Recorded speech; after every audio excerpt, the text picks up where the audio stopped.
Саламатсыздарбы, урматтуу НТС телеканалынын көрүүчүлөрү, эфирде кайрадан эсимде теле берүүсү.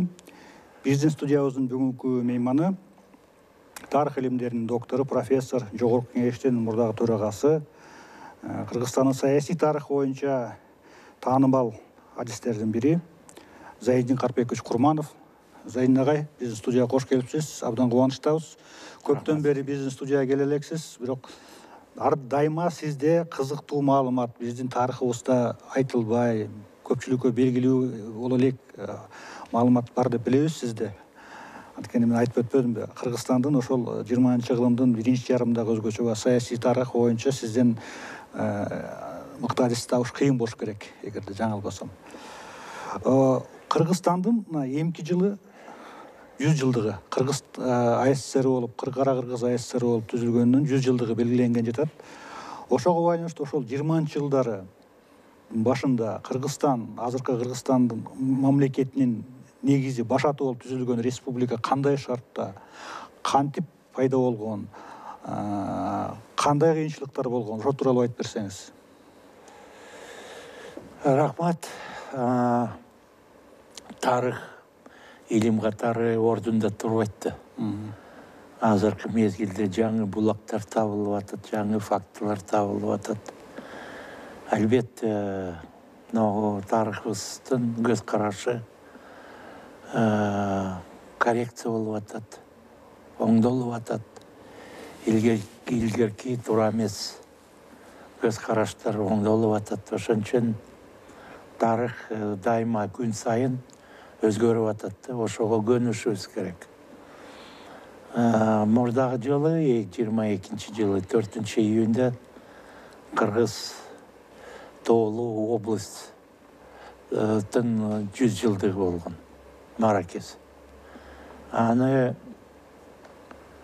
белгилей албай калдык, анткени саясатчылар да көңүл бурган жок, же тарыхтын жакшы билбегенеби, же эл да бир өзүнчө бир түрткү берген жок. Ошон үчүн жөн эле өтүп кеткен. Анткени азыркы 24-жылы октябрь айында Кыргыз автономиялык область түзүлгөн, жана башка Орто Азиялык республикалар, Казакстан, Өзбекстан, Туркменистан, Таджикистан. Ошо Кыргыз автономиялык областтын тарыхы кантип түзүлгөнү Кыргыз Тоолук область менен салыштырбасак, изилдебесек түшүнбөй да калабыз. Анткени 22 жылы Кыргыздын интеллигенциясы бир проект, мамлекеттик проект, казактар менен бир чоң саясат проекти түзүп атканбыз. Түрк республикасыны түзгөнгө. Февраль революциясы. Түркистан республикасыны. Түрк республика, түрк эл. Анын ичинде албетте жалаң түрк элдери эмес, башка калктар да өз ордун тапкан. Бирок идея ошондой болчу да. Ошо идеология пайда болгондо абдан көп күчтөр ошо процесске түрткү берет да. Ошо партиялар түзүлүп, кыймылдар түзүлүп, кандай жол менен кетебиз, кандай мамлекетти түзөбүз деген ойлор абдан кыргыз интеллигенциясын, кыргыздардын аристократиясын, казактардын, өзбектердин жана башка түрк элдеринин интеллигенциясы абдан чоң түрткү берген да. Аны ошо проект менен алек болуп жүргөнбүз. Бирок ал проект 18-20 жылы Оренбург шаарында, Семей шаарында, Семипалатинск шаарында казактын лидерлери Бөкейханов, Тынышбаев жана башкалар. Анын ичинде кыргыздар да бар, Арабаев, Асыдыков, Айдарбековдор. Алаш республикасын түзетті. Алаш автономиясы деп айтылып түседі. Алаш автономия деп қояды, Алаш республикасы деп қояды, атасы бола береді. Долбоор түзіледі. Борбор Семейде болады. Алаш қала деген. Алаш ордоны түзеді. Алаш ордо ал бұл Алаш республикасының өкіметі болады да. Анан кейін түштік жақта Қоқонда алашчылар жана пан-исламисттер чоғылып бір съезд өткізеді, 4-ші Түркістандық съезд. Ал жерде Қоқан автономиясын түзеді. Қоқонда автономиясы бұл идеяның варианты болып атады да. Түрк республика. Қоқан автономиясында алдында да ошы мәселе тұрған. Түрк республиканы түзіп, андан кейін екі Түрк республикасы бірігіп бір чоң Түрк республикасының өкіметі болушы керек болды. Бірақ аны көптен күтпей Ташкентте жүрген большевиктердің өкіметі талқалап таштайды. Аскерге күчменен таянып. Ошон үчүн Алаш республикасы қалады 20-чы жылға чейин.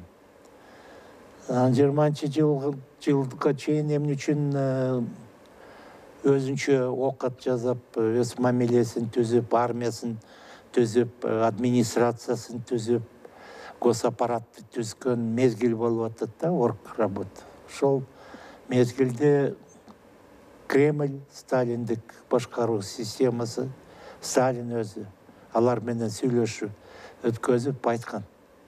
Силер күтүп тургула, бизди колдоп койгула, бизге каршы чыкпагыла. Ногу актар менен Колчак, Деникин башкалар менен согушуп бүтөлүк, анан кийин силерге мүмкүнчүлүк беребиз. Өзүңөр көрүп атпайсыз, биздин программабыз интернационалдык. Ар бир улутка мүмкүнчүлүк берилет, мамлекет түзгөн үчүн. Ан бизден саясатчылар романтиктер болчу, идеалисттер, ишенет. Анан кийин согуш бүтүп калганда 20-чы жылы Сталин алдап Оренбургда съезд чогултуп, ал жерде казак большевиктердин колуна бийликти тапшырып коет. Большевиктерге. Алашчыларга эмес. Оренбург ошондо эмес болуп калат. Казак Кыргыз республикасынын борбор болуп калат. Семей болсо четте калат. Андан кийин ошентип жойулуп кеткенден кийин, ал проект бузулгандан кийин Казакстандагы Оренбургда отурган өкмөт алар билет да, Түркистанды бөлүш керек. Өзбекстанга, Казакстанга, Кыргызстанга, Туркменияга бөлүш керек. Ал жумушун анткени Ленин ал жөнүндө көп жазган. Эч ким мойнун тарткан жок. Анан кийин ошол мезгилде ошондой проект түзүлө албай калганда большевиктер, казактардын большевиктери Кыргызстанды кошконго, өзүнө кошконго аракет жасаган да. Кыргыздар бул биздин казактын бир уруусу болот. Ошон үчүн кыргыз кайсак деп бизди атайт.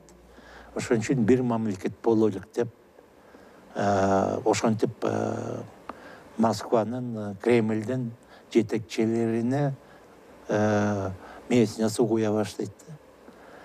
Москвада великодержавдык шовинизм мурунку заман, азыркы деле заман, большевиктер деле ошондой идеология менен алек болуп жүрүшкөн.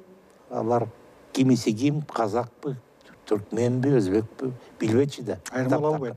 Айырмасын көрбөчү. Уралдан кийин кимдер жашайт, түштүктө ким жашайт, татарлар менен кыргыздар. Бардыгы. Билген элдери да. Ошон үчүн «Капитанская дочка» Пушкинди окусаңар киргизге эсептеп. Айырмасын көрбөчү. Ошон үчүн казактар ошентип айтканда ишенет. Андан кийин казак руководствосу, большевик руководствосу көп аракет жасап атканда, анда биз тараптан Сыдыков, Арабаевтар чыгат, айтат. Биз казак эмеспиз. Казактын элин уруусу эмеспиз. Биз өзгөчө элбиз, илгерки элбиз. Экинчи кылымда Донашер биз Калтайда мамлекет түзгөнбүз. Бартакка таянып, Абдыкерим Сыдыков Пешпекский вестник деген гезитте бир чоң макала жазат. Краткий очерк истории Каракиргизов деген. Ал жерде барды ошону иреттеп коет да. Кыргызстар өзгөчө эл, өз маданияты бар, өз тарыхы бар, өз кебетеси бар. Өзгөчөлүгүн көрсөтөт да. Анан кийин ал эмне үчүн ошондой аракет жасап аткан? Албетте Түрк республиканы түзүп атабыз деп атканда Кыргыздын алашчылары макул болгон ал идеяга. Бирок улуттук негизинде республикалар түзүлө баштаганда алар айтты, биз кыргыз башка улутпуз. Түрк элге жакын болсок да биз башкабыз, ошон үчүн бирөөнүн мамлекетине биз автономия катары же кичи ини катары кирбейбиз. Биз өзүбүзчө киребиз деп. Но как раз Кыргыз Тоолук областты түзгөнгө ошол эме шарт бергенде.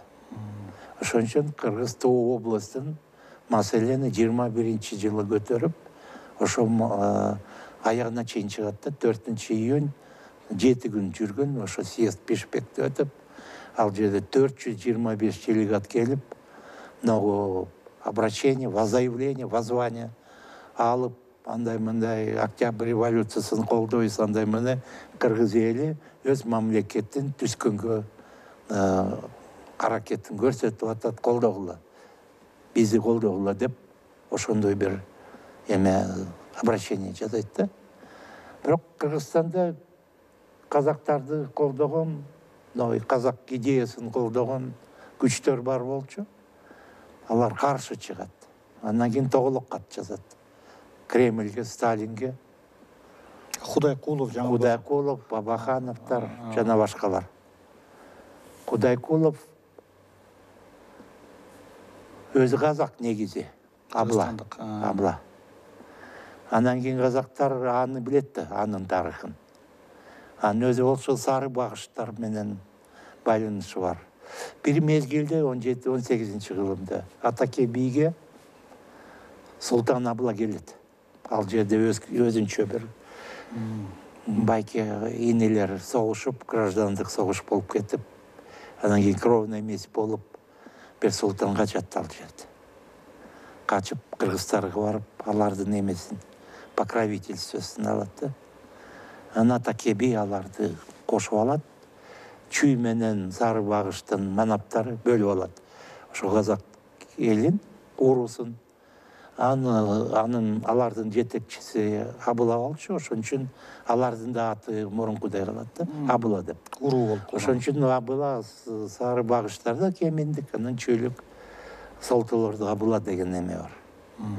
Андан кийин ошо тарыхты билип, казактар сүйлөшөт да Кудайкулов менен. Кудайкулов болсо айтат: мени председатель кылгыла, Кыргыздардын Тоолук областын башкармасы жасагыла, калк атасы кылгыла, мен кыргыздарды көндүрөм деп.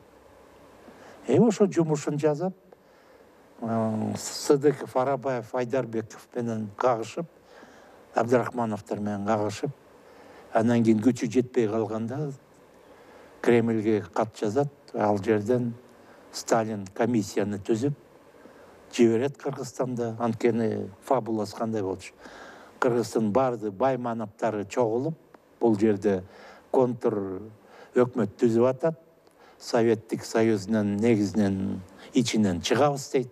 Англия, Турция кошулабыз деп жалган жаланын бардыгын айтып, Сталин ал мезгилде бир нече жолу ошондой мамлекеттер менен мушташканда, татарлар менен, башкырлар менен, алашчылар менен, Түркистанды кокондуктар менен. Ал жерде ошон үчүн мындай улутчулдар, националисттер мындай чогулуш түзүп аткан дегенде Москванын согласиясы жок. Өзүнчө чогулуп алып, ылдый жагынан, өйдө жагынан директива болсо башка кеп эле. Өзүнчө эле чогулуп алып эле ошондой чечим чыгарып атса ишенбей, анан кийин ал кыймылды кызматтан Сыдыковду жана башка мына ошо инициаторлорду жумушунан чечет. Сыдыков ал мезгилде Жети Суу областынын совет өкмөтүнүн төрагасы болчу. Председатель Семиреченского облисполкома. Семиреченский облисполком область ал мезгилинде Кыргызстандан 3 эсе чоң болчу. 3 эсе. Азыркы чүйдүн жарымы Көл, Алматы жак баары кирген, баягы чоң область. Почти Патша убагында калган территория. Балкаш, тиги Аралга чейин бар болчу, Кызыл Аралга чейин. Ошо кийлеген область болчу, бирок жумуштан четчет аларды Арабаев менен Сыдыковду Ташкентке куугундукка жиберет да. Кызматтан төмөндөтүп. Ссылка. Кызматтан түшүрөйүн деп. Төмөн кызматка берет, Төмөн кызматка берет, бирок ал жерде анткени Сыдыков да күчтүү болчу, Арабаев да абдан авторитеттүү күчтүү адамдар болчу. Аларды такыр сүрт албай жок кыла албай койду да. Сыдыковду начальник главного управления сельского хозяйства наркомата земледелия Турк Республики жазайт, анан кийин зами наркома внутренних дел Туркестанской АСР жазап, 2 ай иштеп, анан кийин аны ал кызматтан түшүрүп, ал жерде мугалимдик жумушту баштайт да. Ташкентте сельхозинститутта замдекан факультета водного хозяйства болот. Ошол жерде отуруп алып, өз макалаларды жазат, тарых жөнүндө, экономика жөнүндө. Тиги Арабаевду ошол среднеазиатский Ташгуда иштеп калат, ошол жерде кыргыз тилинин сабактарын берет. Анан көп убакыт өтөт, анан 25-жылы Сыдыковду кайта алып келет Бишкекке. Анткени билими чоң болчу, зор болчу. Кызматты, жумушту бөлүү, жерди бөлүү, буюмду бөлүү, Туркестан Республикасын бөлүп атпайбы? 24-25-жылы. Ансыз ал жумушту эч ким жаза албачу. Ошон үчүн аны зав. Отдела местного хозяйства облисполкома киргизского түзөт, ошо кызматка коет. Ал эмне деген? Зав. Местхозом. Ал Кыргыз автономиялык областтын өкмөтүнүн башчысы болчу. Ал ошо жумушту башкарып, андай-мындай жазып атканда, ал жерде да бир кризис болуп, июнда 25-жылы Сыдыков жана башка кыргыздардын саясатчылары 30 катын жазат. Заявление 30. Ал жерде сынга коет да Компартиянын политикасын. Ошондон кийин Сыдыковду 4-чү жолу партиядан чечет, кубалайт. Анан кийин окончательно Ташкентке ссылкага жиберет. 33-чү жылга чейин ал жерде, 32-чи жылга чейин ал жерде иштейт. 32-чи жылда иштеп аткан, как раз Ташкентский сельхозинститутта иштеп жүргөн жеринен Жусуп Абдурахманов ал мезгилинде председатель Совнарком Кыргызстандан аны жумушка чакырып, зампред госплан жазайт. Кыргызстандан госплан. А бир жылдан кийин Социал Туран партиясын өзүнчө бир дело ачып, ОГПО. Анан кийин Сыдыков жана башкаларды Арабаевди түрмөгө салат, анан кийин ошо менен кесип кетет, анан кийин атып таштайт. Вот ошондой фабула болот да. Ошон үчүн ногу 2 жылдыгын параллелдүү негизинде караш керек да. Эмне түрткү болду? Эмне үчүн кыргыз түрктүн интеллигенциялар, казактардын ошол мезгилде ойгонуп кеткени? Ал мезгилде да акылдуу адамдар аз болчу, билимдүү адамдар. Сыдыков гимназияны бүткөн Верненский.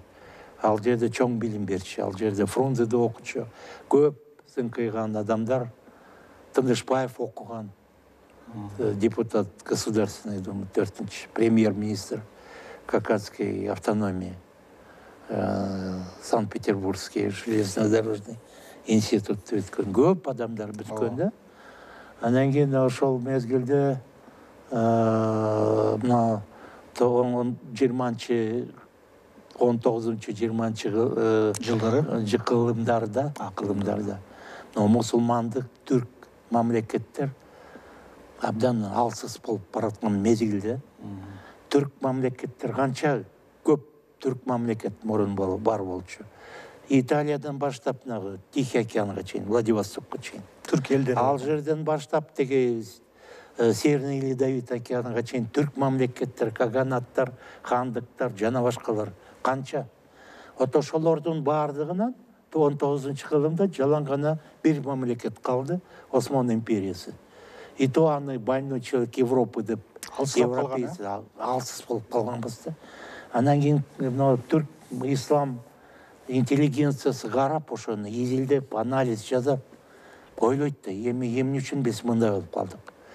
Барды дүйнө жүзүндө дүйнөнү башкарып атып, мындай эмеге заманга келип калдык. Албетте чоң ойлор пайда болот. Түрк республикасын кайта түзөбүз, мусулмандардын баардыгын бириктириш керек, түрктөрдүн баардыгын бириктириш керек деген идеялар пайда болот.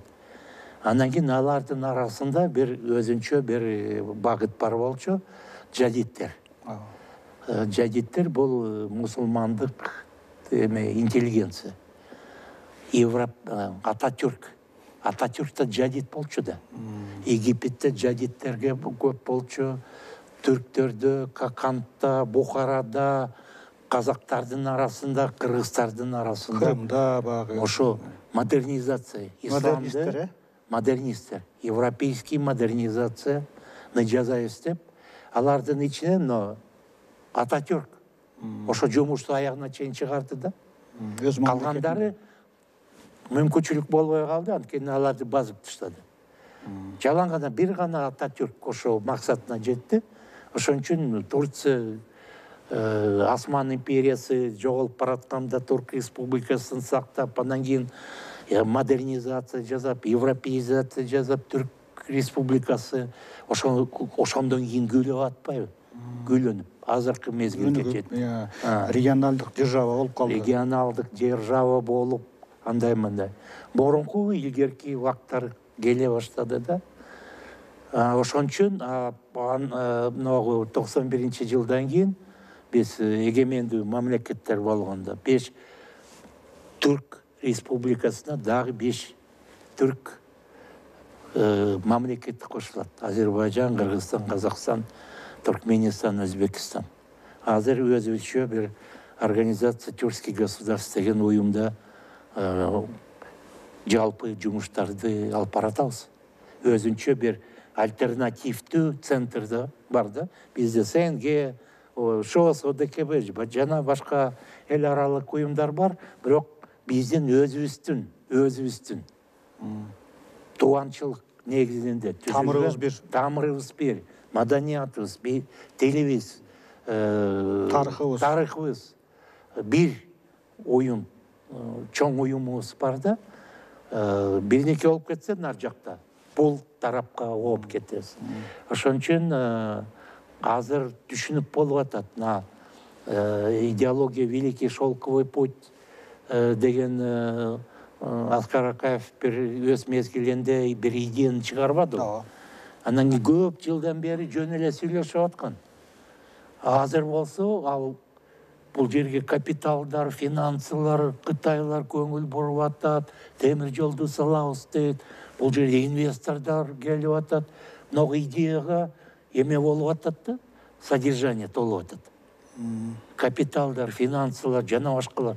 Өзүнчө много шелковый путь бул идеология болуп кетти. Теги пан-исламисттик, пан-тюркисттик теорияларга, идеяларга дагы бир идея, много перекресток. Европа менен Азиянын ортосундагы болгон перекресток деген идеология пайда болуп атат. ал идеология бизди бириктирип атпайбы? Ошон үчүн азыр регион түзүлөт өзүнчө, анын уюмдары түзүлөт. Чоң жумуштар башталышы мүмкүн. Болуп атат, көрүп атабыз көзүбүз менен. Кандай өзбектөр да, казактар да, Кыргызстанда кандай аракеттер. Ошо бузбаса эле болду, ошо бузулуп кетпесе эле болду. Анткени биздин жаныбызда жүргөн мамлекеттер башкалар. Алардын ою башкача. Ойлор башкача болушу мүмкүн. Анткени канча проект, 4 проект модернизация болгон Кыргызстар 200 жылдын ичинде 4 модернизация проектлерин аткарган, бирок Кайсылар айтып бере аласызбы? 4 качан кандай проекттер долбоор болгондор? Мындай феодализация. Кокант империясына киргенде Кокон хандыгын болуп биз турганда. феодал стадиясын баардыгын өткөн жокпуз да. Башын эле өтүп, Кыргыз каганатын түзгөндөн кийин, анан кийин каганат жоюлуп кеткенден кийин ал процессти бүтө албай калдык. Аягына чыкпай калдык. Анан кийин процесс болгон капитализация, капитализм, развитие. Аны токтоп калган. Революция болуп. Анан кийин процесс советизация, большевизация. Ал да процесс 74 жылдан кийин токтоп калып, азыр процесс рыночная экономика, демократизация. 4 проект болуп атат 200 жылдын ичинде. Ошон үчүн мен айтып атам, бирөөлөр бизди колдойт, чын жүрөктөн. А кээ бирлер колдойбуз деп колдобойт да. Пайдаланып коюшат. Ошон үчүн биз өзүбүздүн уюмубуздун негизинде баардыгыбыз түшүнүп калдык, уже 30 жыл болуп калдык. Тажрыйба да бар. Оюбуз да башкача. Мурунку балдар эмеспиз. Эми саясатты өткөрүп аткандан кийин баардыгын тегиз түшүнүп, бирөөбүрөөбүздүн кызыкчылыгын түшүнүп, тыйдабай, мыйдабай дебейли биз бүгүн бир конференция өттү, дипломатикалык академияда. Ал жерде эксперттер айтып атпайбы? Өзбекстансыз жана Кыргызстансыз эч кандай проекттер бул жерде, Центральный, Орто Азия, Борбордук Азияда ашыга мүмкүнчүлүк жок. Иштебейт, ишке ашыруу мүмкүн эмес, Анткени темир жолдон каяктан өтөдү? Аны биздикилер айтып жатабы же башка өлкөнүн эксперттери? Башка өлкөлөрдүн эксперттери. Аны таанып оюнга алып жатат. Ошону бизге акыл катары айтып атпайбы? Силер биримдик болгула, бирге жүргүлө, бирге окат жазагыла. Силер тырындагысыңар, силер бирөө-бирөөбүздү түшүнбөй, майдаланып кетсеңер, анда чоң жалпы маселелерди чече албай калабыз, максатыбызга жетпей калабыз деген ойлорду айтты да. Жакшы ойлор айтылды. Зайникарбек, бир аз артка кайтсак да, ошол 24-мына келерки жылы 100 жылдыгы Кара Кыргыз автономия областынын 100 жылдыгы деп атат да. Ошол дата белгиленгенде, буюрса белгиленсе, мындай бир сунуштар бар да, пикирлер айтылып калды да мына интернетте. Кыргыз мамлекеттүүлүгүнүн 100 жылдыгы эмес, Кыргыз мамлекеттүүлүгүнүн кайра түзүлүшүнүн, возрождение, кайра түзүлүшүнүн 100 жылдыгы деп. Анткени биз бул 20 жыл мурда Кыргызстандын Кыргыз мамлекеттүүлүгүнүн 2200 жылдыгын белгилеп койгонбуз. Азыр айрым бир тарыхчыларга ишенсек, андан да тереңдейт биздин тарых. Эми ал расмий далилденди, бирок мына Сыматжандын жазган летопистеринде 201 жылы биздин заманга чейин деп кыргыздар жөнүндө мамлекет катары сөз болуп атат. Гегунь. Ооба. Ошондуктан келерки жылы мамлекеттүүлүгүнүн 100 жылдыгы десе, Кыргыз мамлекетине болгону 100 эле жыл болуп калдыбы. Анткени эми биз ушул региондо өз арада бир аз мындай атаандаштык бар да. Кимибиз байыркыраак, кимибиздин бул эми легитимизация деп коебузбу, ушул сыяктуу нерсе. Сиз тарыхчы, мына авторитеттүү тарыхчы катары ушундай пикирге кандай карайсыз? Келерки жылы Кыргыз мамлекеттүүлүгүнүн калыбына келтирилишинин, кайра түзүлүшүнүн 100 жылдыгы десек, туура болобу? Илимий жактан, саясий жактан? Туура. Менин докторлук диссертацияны жазып атканда анын атын айтып берейин. Ооба. Борьба политических элит Кыргызстана в период возрождения киргизской государственности. Ошол 100 жыл мурда окуялар. Возрождение, да, мен 97-жылы защита кылып атканда мен ошондой наам коюп атын койгом. Андан кийин тарыхчылар сураганда мен айттым, эми кыргыз каганаты бар болсо, андан кийин Сыматжан жазып атса, кыргыз эме мамлекети бар болчу, Гегунь, Хагас, Келекиди деген. Эми эмне үчүн аны көңүлгө албашыбыз керек? Бул сиз туура айтып атасыз, тарыхый легитимизация болуп атпайбы? Биздин маселебиз Совет орында мындай теориялар пайда бар болчу да, историясы, тарыхы бар элдер, тарыхы жок элдер. Биз кочевниктер, казактар баягы тарыхы жок перспектива эл болчукпуз. Ошон үчүн биз үчүн ошондой даталар абдан маанилүү. Кытайларга, например, алар азыркы мезгилде өз тарыхы, аларды 5000 тарыхы бар да, 5000 жылдык тарыхы бар. Бирок алар Кытай Народный Республика, элдик республикасынын тарыхын 60 жылдыгын жакында 70 жылдыгы болду. 49-жылы төрө түзүлгөн да. 49-жылдан баштап эсептейт. Кытай эл республикасын түшүнүш керек. Анткени аларда, например, легитимизация деген маселе жок да. Кытайды баардык билет. Бүт дүйнө тааныган. Естественно, алардын андай кичинекей маселеси жок. Эч ким талашпайт. Ошон талашпайт, баардык билет. Кытай өзгөчө цивилизация, көп нерсени алар өздөрү эле ачкан. Англиянын, Франция жана башка элдердин тажрыйбасын тааныбай, аларды да билбей. Кытайды биринчи жолу 15-кылымда Европа ачып атпайбы, жаңы. Кытайлар деле биринчи жолу европейцтерди 15-16 кылымда көрүп атпайбы. Булар каяктан чыккан.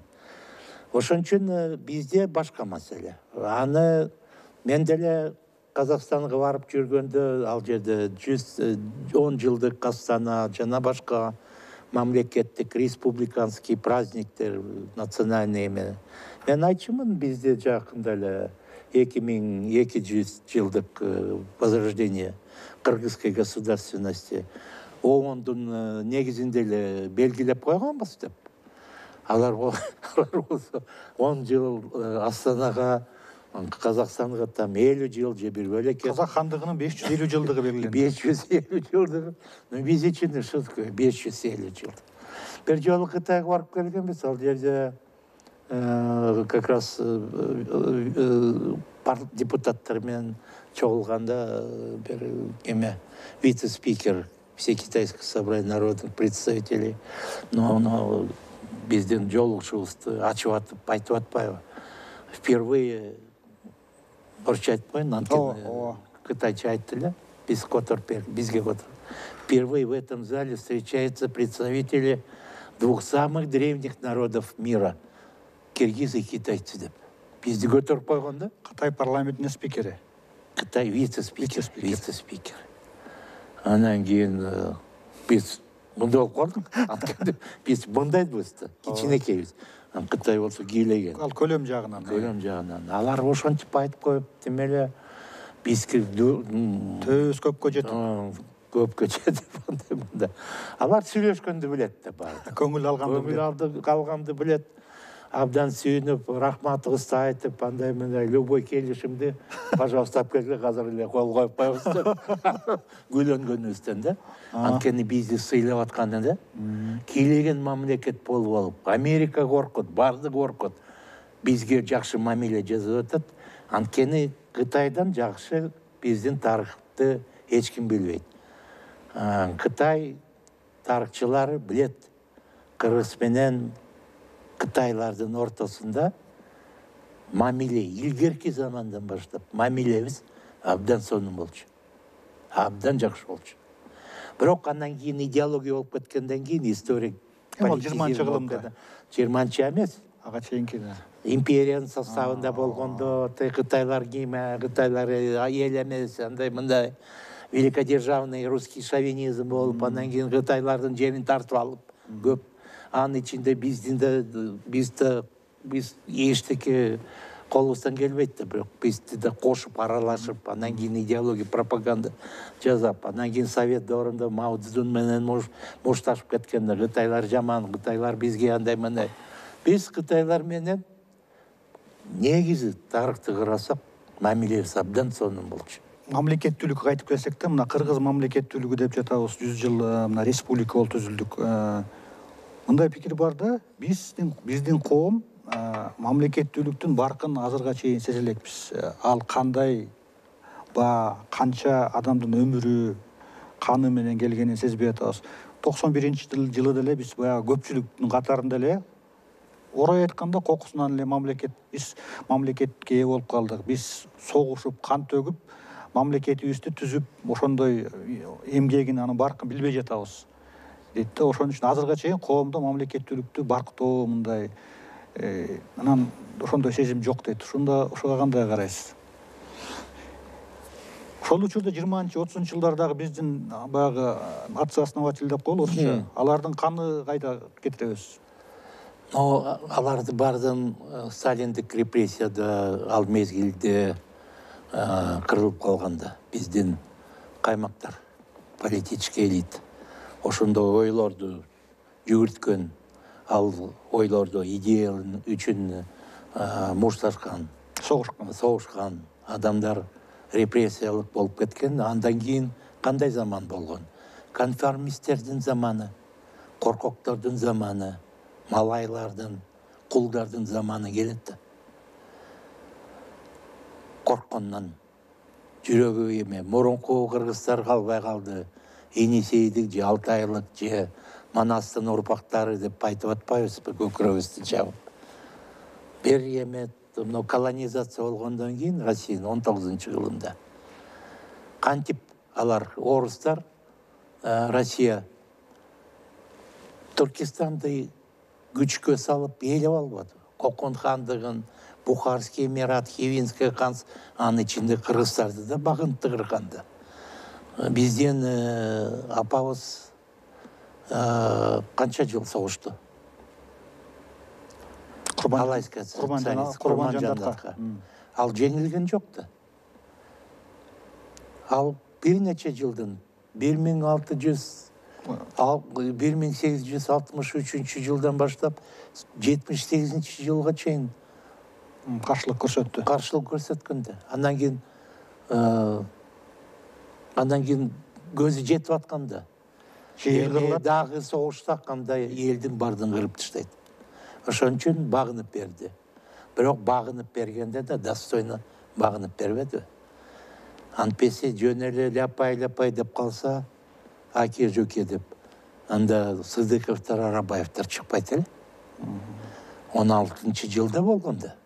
Эсибизде бар. Мына ошол тарых жөнүндө көп айтып атасыз. Сиз билесиз, Илимпоз сиздин кесиптештериңиз ушул окуяларды билет, бирок азыркы учурда мектептерде тарых сабагы кандай окутулуп атканынан кабарыңыз болсо да, ушул жетиштүү, туура, чынында эле баягы Кыргызстандын чыныгы тарыхын бизге мурда таңууланып сырттан силердин тарых мына бул деп окуткан тарых эмес.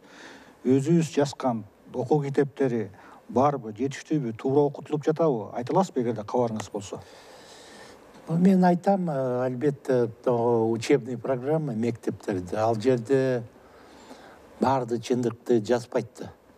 Ал максаты башка.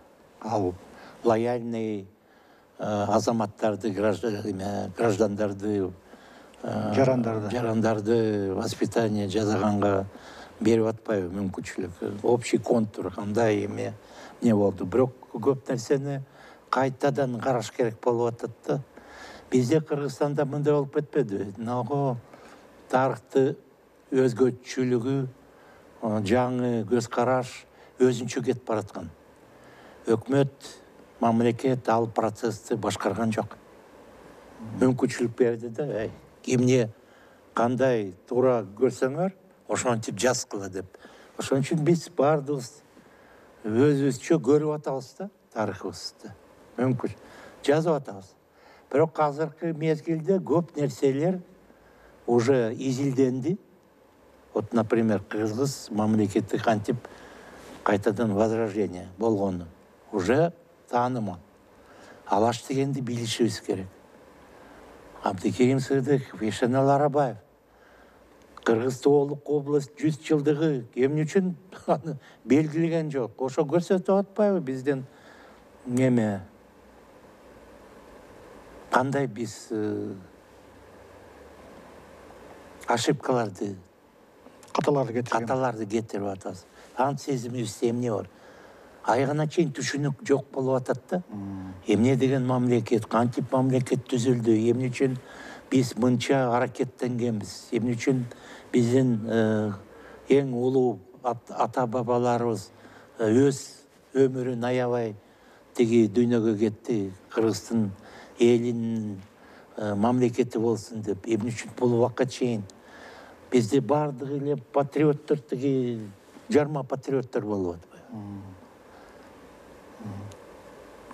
Ошон үчүн албетте кыргыз тарыхын кайтадан жазышыбыз керек.